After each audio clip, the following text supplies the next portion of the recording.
On to some big breaking news coming in. Major developments. India has strongly condemned a US strike on a commercial tanker off the coast of Oman and summoned the US chargé d'affaires to register its protest amid growing concern over the escalating attacks on shipping in the region.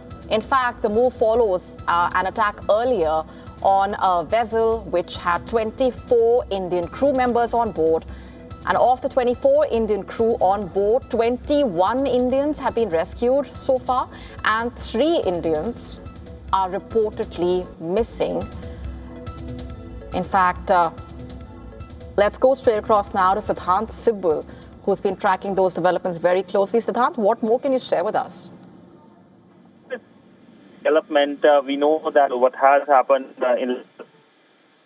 this is the second such incident. Now, what has happened is Oman, an Indian crew member was present on the vessel. They are missing. Now, what has happened in around about 45 minutes, India summoned the CDA, the second in command, Jason Meeks, and registered a protest, handed over demarche. The summoning for approximately 30 minutes. And India basically also said that assets, they should not be targeted. And India, of course, reiterated its call of de-escalation in West Asia. Remember that Indian sailors are all, and particularly so in the West Asian region. In fact, Indian vessels are also present in Hormuz as well, and they are stuck for months now. And for India, the big worry remains the safety and security of its sailors.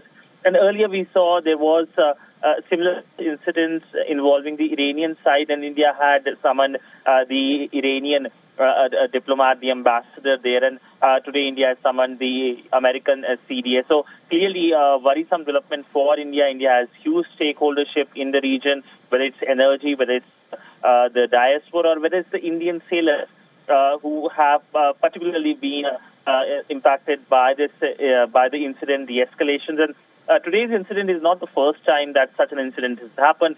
When the war happened, the 40-day war, we know that Indian sailors were also impacted, and there was a sailor who was missing as well at that time. So India, of course, is worried about the growing situation, and today's message is clear to the global community that India will not take it lightly if Indian nationals are under attack. All right, we're leaving it there for the moment, Siddhant. Thanks very much for joining us with those updates. And of course, we will be keeping a very close eye on those developments.